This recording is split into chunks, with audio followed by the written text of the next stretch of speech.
வணக்கம். இப்போ நம்ம பார்க்க போகிறது என்ன அப்படின்னு சொல்லி பார்த்தீங்கன்னா, ஒரு தட்கல் ட்ரெயின் டிக்கெட் நம்ம வந்து புக் பண்ணுறோம். தட்கல் ட்ரெயின் டிக்கெட் புக் பண்ணிட்டு நம்ம துரதிர்ஷ்டவசமாக ஏதோ ஒரு பிரச்சனைனால நம்மளால் வந்து அங்கே போக முடியல அப்படிங்கிற பட்சத்தில், அதாவது ட்ரெயினில் ட்ராவல் பண்ண முடியல பட்சத்தில் எப்படி வந்து கேன்சல் பண்ணால் பைசா வருமா வராது தான் அப்படிங்கிறது தான் இந்த வீடியோலாம் பார்க்க போகிறோம். ஃபஸ்ட்டு எந்த ஐடியில் நீங்கள் வந்து தட்கல் ட்ரெயின் டிக்கெட் புக் பண்ணீங்களோ அந்த ஐடியை கிளிக் பண்ணி லாகின் பண்ணிக்கலாம். இப்போ நான் லாகின் அப்படிங்கிற ஆப்ஷனை கிளிக் பண்ணி லாகின் கொடுக்குறேன். கொடுத்தவொடனே இந்த ஐடியில் தான் நான் டிக்கெட் புக் பண்ணேன். அதனால் கீழே உள்ள கேப்சா கோடை வந்து கரெக்டாக டைப் பண்ண வேண்டியது இருக்குது. அப்படி கீழே உள்ள கேப்சா கோடை கரெக்டாக டைப் பண்ணால் தான் உள்ளே என்ட்ரி ஆகும். ஓகேவா? இப்போ அது கேபிட்டலாக இருந்தால் கேபிட்டல், ஸ்மாலாக இருந்தால் ஸ்மால் அப்படிங்கிறத போட்டுட்டு கீழே சைன்இன் அப்படிங்கிற ஒரு ஆப்ஷனுக்கு பார்த்தீங்கன்னா அதை கொடுக்குறோம்.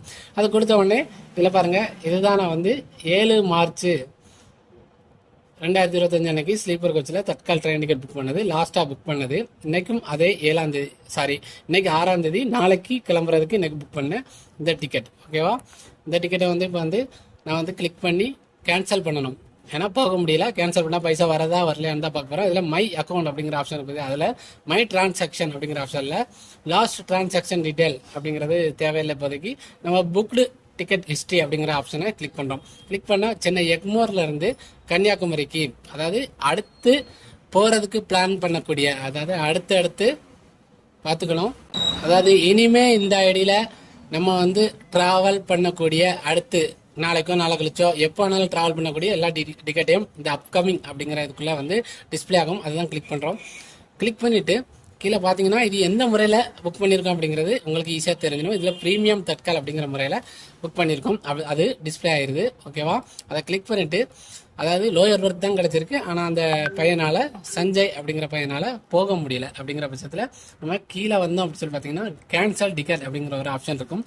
அதை கிளிக் பண்ணிவிட்டு ஓகே அப்படிங்கிற ஆப்ஷனை கொடுத்துட்டோம் அப்படின்னா கேன்சல் பண்ணணுமான்னு கேட்கும். ஓகேவா? இப்போ அந்த பேரை கிளிக் பண்ணிவிட்டு இதில் கேன்சல் டிக்கெட் அப்படின்னு ஒரு ஆப்ஷன் இருக்குது பார்த்தீங்களா, அதை கிளிக் பண்ணி கேன்சல் அப்படிங்கிறத எஸ் கொடுத்துட்டோம் அப்படின்னா கேன்சல் ஆயிரும். ஆனால் கேன்சல் ஆனதுக்கப்புறம் ரீஃபண்ட் அமௌண்ட் பாருங்கள் 0 அப்படி சொல்லி காமிச்சிருச்சு. அதாவது booking amount 545, railway cancellation charges 545, refund amount 0. அப்போ உங்களுக்கு தட்கல் டிக்கெட்டை கேன்சல் பண்ணும்போது ரீஃபண்ட் அமௌண்ட் வராது. கன்ஃபார்ம் ஆன டிக்கெட்டை பொறுத்த வரைக்கும் நிறைய பேர் இதை தான் தவறுதலாக கண்டிப்பாக கேன்சல் பண்ணால் ரீஃபண்ட் வரும்னு சொல்லிட்டு இருக்காங்க. இந்த வீடியோ அவங்களுக்கான ஒரு வீடியோவாக அமையும் என்பதில் எந்த ஒரு சந்தேகமும் இல்லை. இப்போ இதில் பிரிண்ட் கேன்சல் ரிசிப்ட் அப்படிங்கிறத கிளிக் பண்ணி அவங்களுக்கு வந்து அனுப்பிட வேண்டியதான். சரி, கேன்சல் பண்ணுனேன், ஆனால் ஒரு அமௌண்ட்டும் ரீஃபண்ட் வராது அப்படி சொல்லி வந்துடுச்சு அப்படிங்கிறத நம்ம தெளிவாக இந்த டிக்கெட்டை காமிச்சு சொல்லிட வேண்டியதான். ஓகேவா? அடுத்து ஒரு நல்ல வீடியோட சந்திப்போம். தேங்க்யூ.